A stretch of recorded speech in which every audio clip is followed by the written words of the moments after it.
On the mysterious pool of Doctor Who merchandise lands another Doctor Who Funko Pop. Today I'm going to be taking a look at the newly released first Doctor Funko Pop that is a 2017 Fall Convention exclusive, also an NYCC Convention exclusive, and in the UK is a Forbidden Planet exclusive. So a lot of exclusive going on once again with the Doctor Who Funko Pop line, partly because Doctor Who doesn't have the popularity anymore to actually earn its own line of standard Funko Pops. So instead, we just get the more expensive ones leaking through, which is a little bit annoying. So today I'm going to be taking a look at the first Doctor, of course, because he's returning in this year's Christmas special Twice Upon a Time, which that is probably the only reason why we have this Funko Pop, which is a shame. It's not just because, hey, it's another Doctor, it's because it's the one that's in the news right now, and probably everybody who knows Doctor Who will know who this is when they're selling to other markets, such as America. So it's not just because it's a classic Doctor, it's because it's technically a new series Doctor now as well. Yay, how exciting. But yeah, this is the standard packaging as per usual, nothing too much going on. Pop Television logo at the top, Doctor Who 508. We have a lovely illustration there of William Hartnell at the bottom, or David Bradley, or whoever that is meant to be. Then we get the first Doctor vinyl figure in several different languages. Then we get the lovely sticker, which means this one's worth an extra £5 Funko 2017 Fall Convention exclusive. How exciting. I can hardly contain my excitement. But we have Pop Television at the side there. The first Doctor once again. Nothing really too much going on at the other side. We have a little bit of advertising at the very back with Pop Television once again, along with the different Doctors available, 10, 11, 12, and War. And then we have a few of the newer releases at the bottom there as well, including Rory, Clara, and the latest release of Amy, which I do believe is coming very soon. So them at the very bottom then once again, we have some company information, and that's pretty much it for the box. Not exactly anything exciting, it's just the same per usual. But as always, we need to keep this very, very safe, because with it, that means that it's worth at least about £5 apparently. On the first Doctor, there he is, look. Yes, it's going to be one of those reviews, as this Funko Pop can't in fact stand up. This is why I bring up the point in my previous Clara exclusive review that pretty much all the Doctor Who Funko Pops should have bases, because the majority of the male ones, not just the female ones, can't stand up either. So yeah, I don't quite know how this review is going to work, because this guy literally is refusing to stand. So yeah, thanks Funko for that. Extremely good quality on that one. There we go, here we have the first Doctor nicely stood up using the aid of blue tack, which is something that I really shouldn't need to do. So here we have the first Doctor, as played by William Hartnell, David Bradley, Richard Hurdle, arguably Peter Cushing, that other guy that played the connecting scenes in the Reign of Terror, the duplicate in The Chase. Basically, we've had a lot of different first Doctors, and this thing looks like absolutely none of them, which is brilliant, because once again, it can pretty much be every single first Doctor actor ever, because it's got a square head and giant eyes, and you can't exactly tell who it's meant to be, much like every single Funko Pop on the planet ever. So yeah, it's a pretty nicely designed Funko Pop, to be honest. Once again, we're on the little bit of a high streak at the moment, where we had a pretty decent Clara figure, and then we've got this one, a really nice representation of the first Doctor in Funko Pop form, I guess. So as you can see at the very top, we get the face, which has been done rather well. We get the giant black eyes in there, the odd triangular nose, and then we also have the eyebrows, which have been done in a slightly sort of darker greyish paint app. And then we also have the addition of the standard Funko Pop line creasing thing, which makes him look like he's got giant bags and slashes under his eyes. So as you can see, we get two different sort of cup things at the very bottom of his face, along with some lines at the very side to represent creasing of the eyes as well. And then we have some lines on the forehead to represent that of wrinkles once again. So yeah, a nice representation of him, making him sort of look like he's meant to be old, but at the same time it does look a little bit weird. Definitely tell that he is meant to sort of look like the first Doctor in Funko Pop form. Taking a look at the hair, that has been nicely done. We do also have the ears at the side as well, which once again, much like every single Funko Pop, have zero detailing whatsoever. And the hair has also been done in a very simple sculpt, just having a few brush strokes in there and a few different ridges and things to represent the different strands of hair, which has been nicely done in sort of a swept back feel, so very much like how Hartnell had it in the actual series. It did sort of puff out the sides a little bit more in the TV series, as this does look quite short, but yeah, I'm guessing they didn't do that to sort of aid the balance. But that said, this thing doesn't stand up anyway, which is a little bit of a shame. Taking a slightly more disturbing close look at the Funko Pop face, there is a rather unusual thing going on at the very top. As you can see, just as I move this in sort of more of a brighter daylight, there is a little bit of a darker paint at the very top here, which almost looks like it has had a massive scuff mark on, and then they've painted it over in an average sort of skin tonish colour. You can also see a little bit of scuffing at the side of the creasing there as well, and also when you move down slightly, you do have a little bit more of a manual paint app there, which does actually look like that it's been painted on with a brush, even to the extent where it's kind of gone over onto the eye a little bit. So I believe that this Funko Pop in the factory has had a little bit of a leakage, and to fix that so they could actually sell it, they've painted it manually over the top of the skin tone just so it doesn't need to go in the bin. So yeah, that is a very nice amount of quality there from you, Funko. I really do appreciate that. But to be quite honest, once this is sat on display on the shelf, you don't really tend to notice it too much. It's only when you bring it up close like this in a disturbing manner that you can in fact sort of see that very unusual paint app at the very top. I don't particularly mind too much, but it's just a shame that it kind of comes to that with Funko Pops where they literally paint over their mistakes. At least they don't leave it there, I guess, but it's still a bit odd.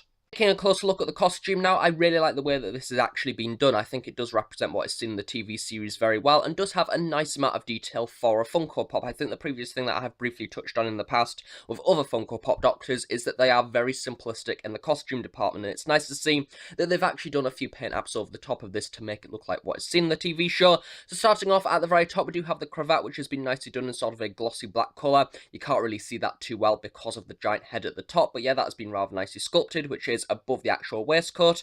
And then we have the actual jacket towards the side as well, which once again has been done in a glossy black paint app. There's nothing really too much to say on the back there. However, we do have a rather nice little slit there, much like how it was in the TV show. And at either side, we do have the addition of some pockets in there as well as the lining of buttons at the very side. So yeah, it's nice to see that those have been sculpted on. And then we have in the very middle the waistcoat, which once again has been done in sort of a light creamish sort of paint app. And then we once again have the pinstripe down the side of this, along with a few buttons in there as well. And then at the very bottom, we do have the trousers, which once again have been just sculpted in your average Funko Pop trouser design. However, it is nice to see that they have printed over the top a slightly darker grey checkered pattern in there to make it look like kind of what is seen, I do believe, in the Dalek invasion of Earth. I don't know, it's kind of just your average First Doctor trousers, really. Then, of course, at the very bottom, we do get your average Funko Pop shoes. These have, in fact, been detailed rather well. We have the different details there of the different panels on the shoe, as well as the sculpting of the laces, and it's nice to see that those have been done in a glossy black colour. At the very bottom, we do, of course, get a ton of legal information, and I do believe that this is the department of where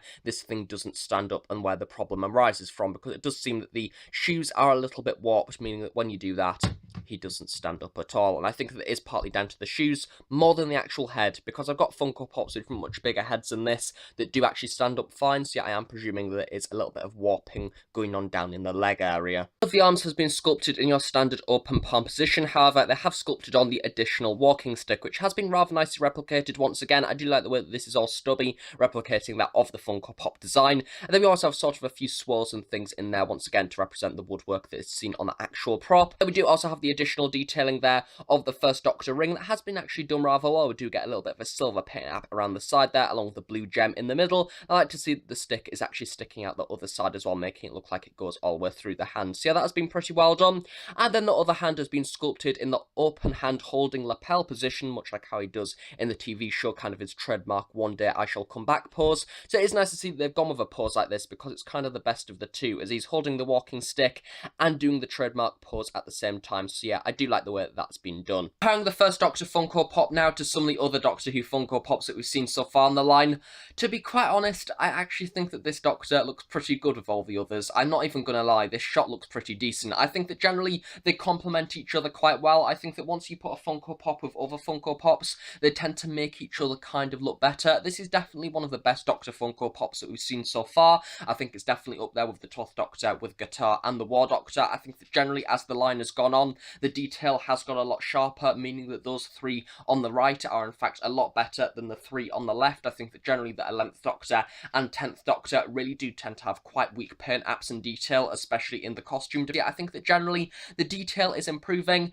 and the First Doctor kind of looks good with all of the others. However, Funko have got themselves in a little bit of a hole now, because once you've done a few of the Doctors, you need to do them all. To be quite honest, I would rather them stop all of the others, such as the companions and the occasional villain, and just dedicate themselves completely to completing all the Doctors first, because it will be incredibly annoying if we do not get them all, and I just want to see more of them on the line, especially the 2nd Doctor and the 3rd and the 6th. I think that those will look pretty decent in Funko Pop form, as they do have very vibrant paint apps. Overall, for the Doctor Who First Doctor 2017 Fall Convention and Forbidden Planet exclusive Funko Pop, at the end of the day, if you're somebody that likes Doctor Who and likes Funko Pops, then yes, quite obviously buy this release, because it is another Doctor to add to your collection, which is great, another classic Doctor, finally, which is excellent, and it is probably one of the best detailed ones so far, especially compared to the other releases such as the War Doctor, 10th Doctor, and 11th Doctor, all of which have very weak paint apps within the costume. This one is in fact pretty sharp, pretty well detailed, and it's probably one of the best ones so far. However, if you're somebody that does not like Funko Pops, then obviously do not buy this release, because you're going to get absolutely nothing from it whatsoever.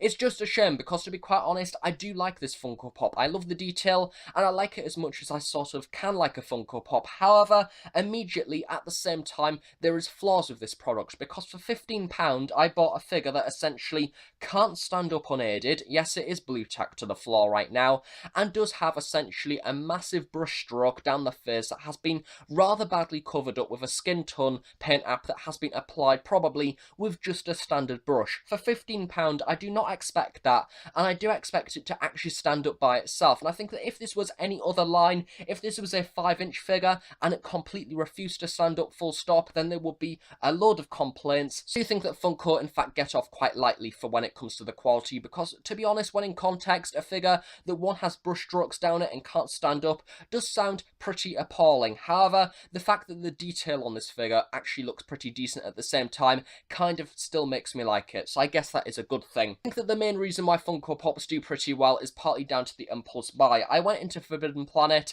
and seen this in the store, and I actually completely forgot it existed until then, and I was like, oh yeah, I'll buy that, because it's going to be rare soon probably, and I mainly bought it because I want it for the recommended retail more than 20, 30 or £50. I think that generally I bought it because of that possible rarity in the future, as opposed to the fact that I actually wanted the figure full stop. But yeah, I think that that is the main reason why they sell, and the sad thing is probably the main reason why this line is so popular, because of that impulse buying, and generally you can't exactly go wrong with them, sort of. If you like them, then you probably like all of them. It's one of those odd things, but yeah, generally overall it is a fairly decent figure. It's just a shame about those flaws that I have previously mentioned. Thanks for watching this review, and I guess I'll see you all in the next one, whatever that may be. I can probably guarantee it won't be another Funko Pop, because there isn't one due out now for quite a while, which is a good thing and a bad thing at the same time. So thanks for watching. I guess I will see you all next time. Bye for now.